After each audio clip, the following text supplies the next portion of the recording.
Radio नजरिया 107.8 आवाज हमारी से मैं हूं आपकी दोस्त टिम्पल। बैंड बोले तो कार्यक्रम के एपिसोड 6 में आपका स्वागत है। जैसा कि पिछले कार्यक्रम में हमने बात की और जाना कि हमारे समाज में हमारे आसपास ऐसे बहुत से काम हैं जिनमें से यदि जो काम महिला का है वो कोई पुरुष करे तो ताज्जुब होता है।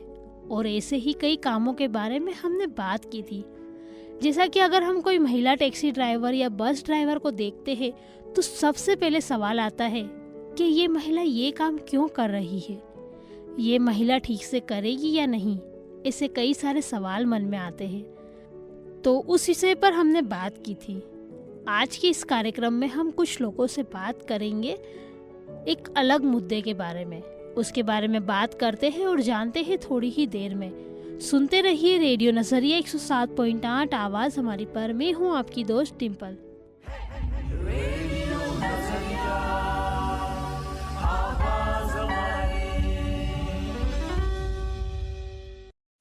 107.8 रेडियो नजरिया आवाज हमारी से मैं हूँ आपकी दोस्त आरजे डिम्पल।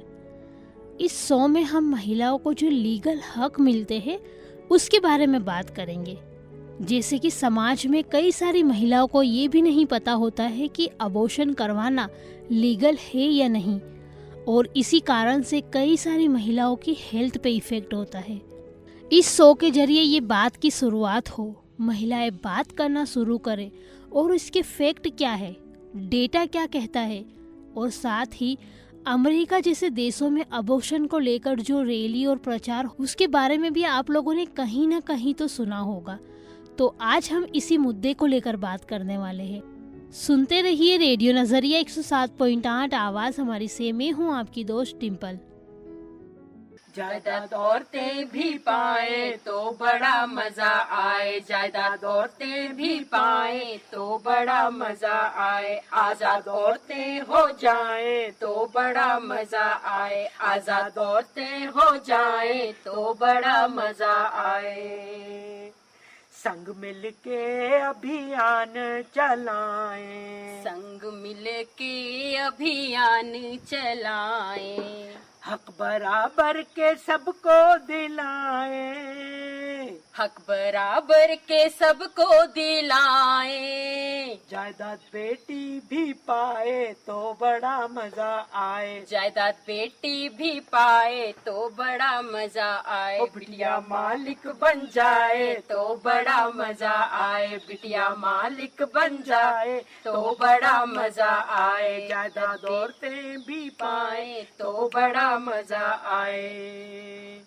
मोहताज बन के ना अब हम जिएंगे, मोहताज बन के ना अब हम जिएंगे, ना हाथ औरों के आगे फैलाए, ना हाथ औरों के आगे फैलाए, हम भी पैसे कमाए तो बड़ा मजा आए, हम भी पैसे कमाए तो बड़ा मजा आए, जायदाद अपनी बनाए तो बड़ा मजा आए, जायदाद अपनी बनाए तो बड़ा मजा आए, जायदाद औरतें भी पाए तो बड़ा मजा आए, जायदाद औरतें भी पाए तो बड़ा मजा आए। इतराती पैसों पे दुनिया ये सारी, इतराती पैसों पे दुनिया ये सारी, हम भी क्यों ना अब खूब कमाए, हम भी क्यों ना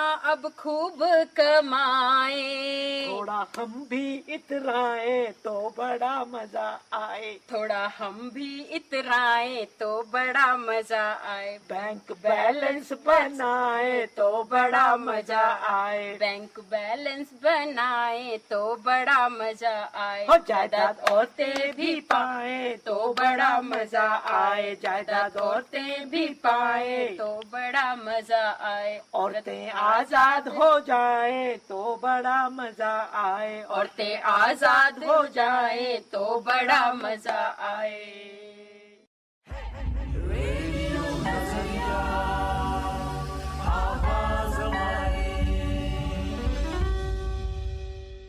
हमारा समाज पितृसत्ता वाला समाज है और सोच भी वहीं से आती है।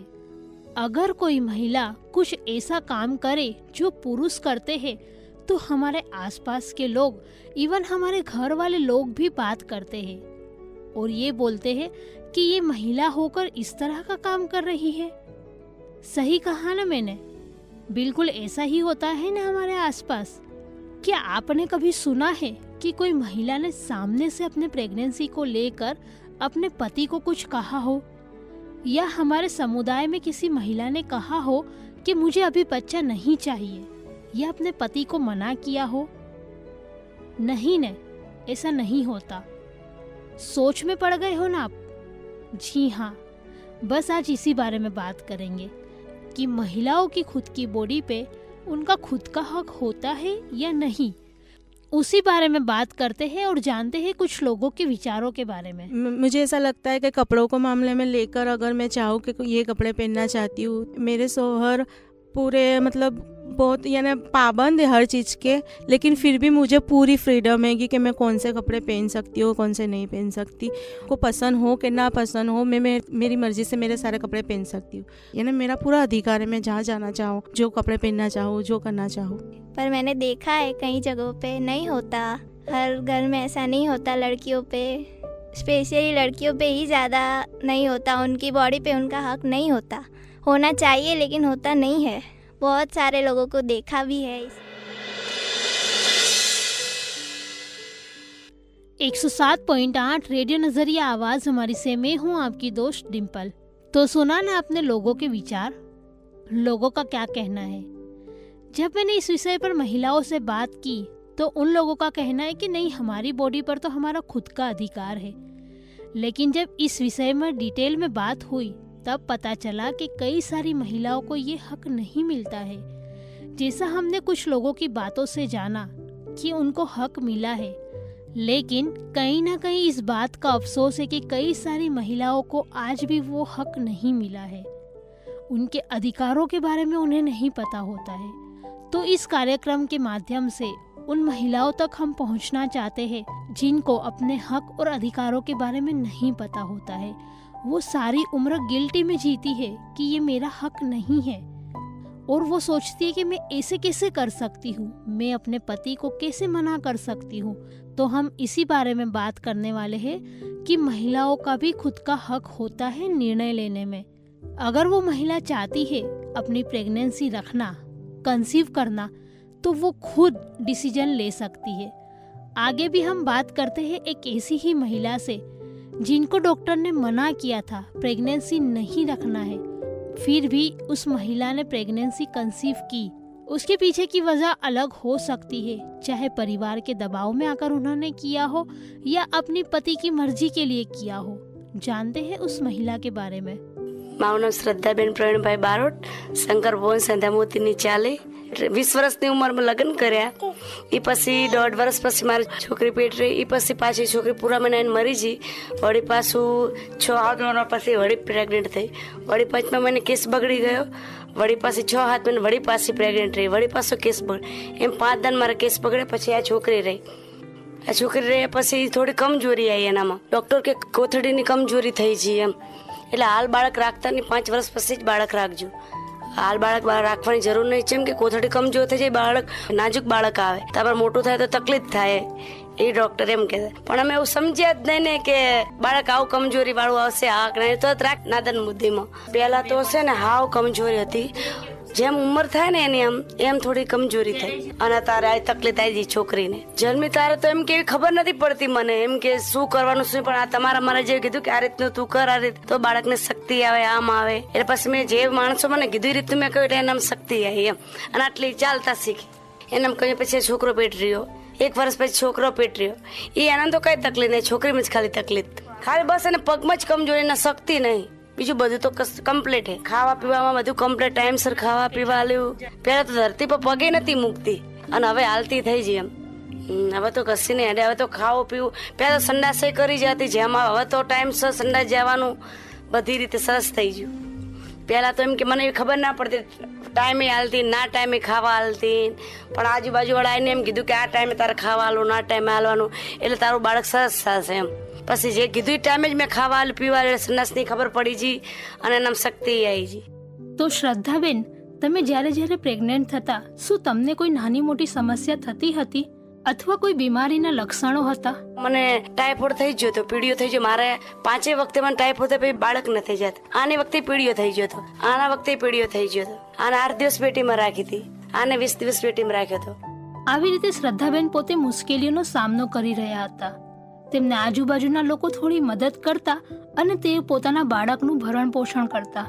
શ્રદ્ધાબેનની જેમ બીજી ઘણી બધી એવી મહિલાઓ છે જે આવી રીતે મુશ્કેલીમાં છે અને તેમના બાળકો કુપોષણથી પીડાય છે, પણ સરકાર તરફથી અથવા અન્ય કોઈ રીતે તેમને કોઈ લાભ નથી મળતો, એવું તેમનું કહેવું છે.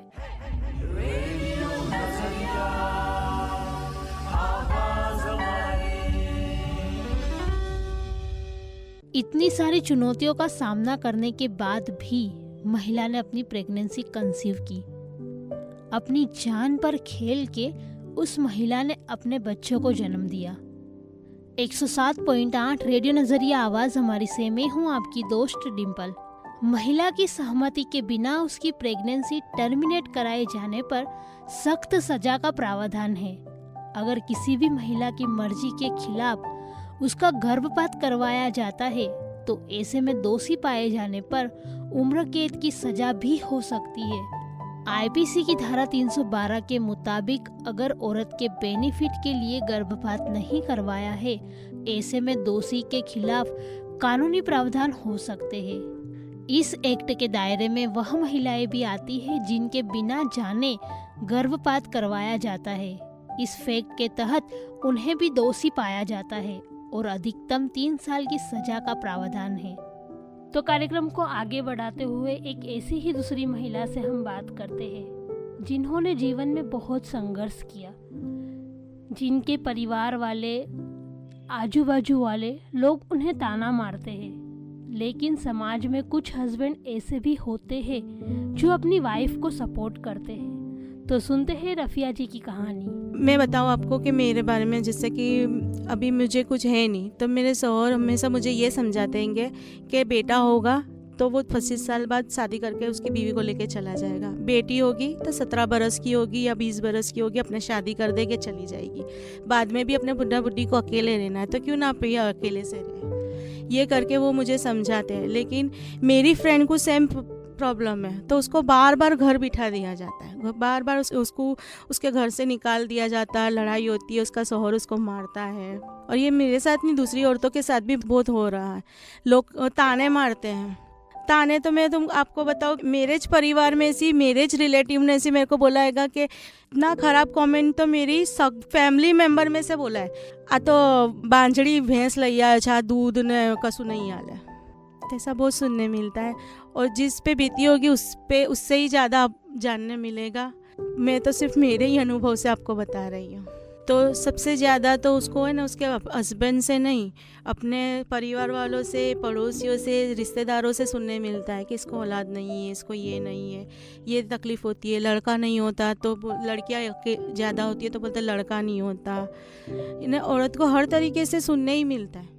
रफिया जी को उनकी फैमिली और परिवार के लोगों से बहुत कुछ सुनने को मिला. जैसा हमने सुना, क्या एक औरत अगर बच्चा नहीं कर पा रही है तो इसका इल्ज़ाम और इसके लिए जिम्मेदार सिर्फ वो अकेली औरत है? क्या सिर्फ इसमें उस महिला की ही गलती है? सुनते रहिए रेडियो नजरिया 107.8 आवाज़ हमारी से में हूँ आपकी दोस्त डिम्पल.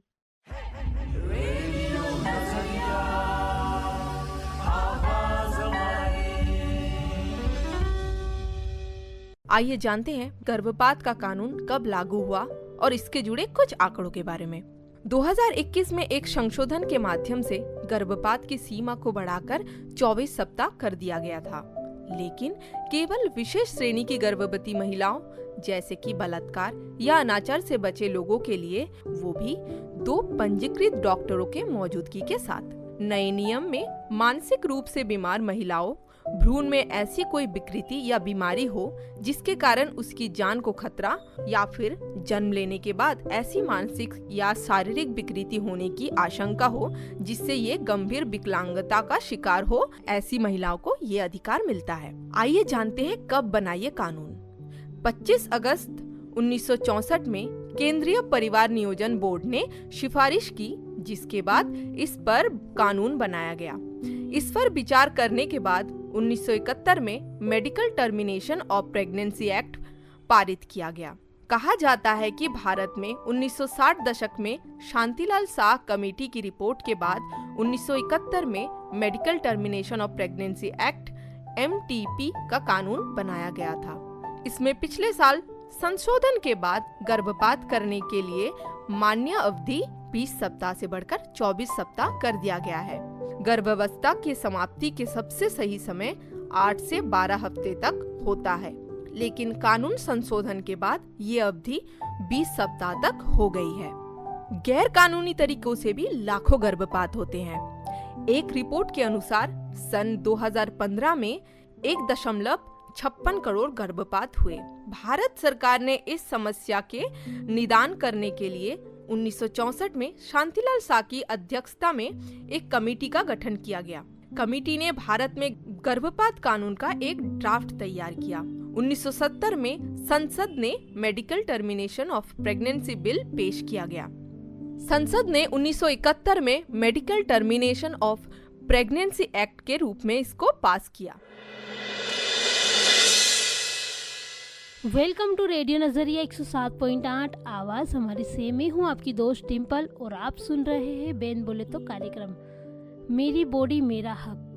तो अब कार्यक्रम को आगे बढ़ाते हुए हमारा समय हो गया है क्विज के कमाल सेगमेंट का। तो देर किस बात की, रेडी हो ना आप अगले सवाल के लिए। तो आज का सवाल है, पहली महिला प्रधानमंत्री कौन थी? तो फटाफट दीजिए जवाब देने के लिए आपको हमारा नंबर नोट करना होगा।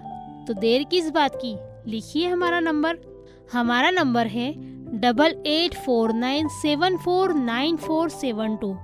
मैं नंबर दोबारा रिपीट कर रही हूँ, हमारा नंबर है 8849749472। तो इन सभी सवालों के जवाब हम जानेंगे आखिरी एपिसोड में, यानी कि एपिसोड 8 में। सुनते रहिए रेडियो नजरिया 107.8 आवाज हमारी से। मैं हूँ आपकी दोस्त डिम्पल।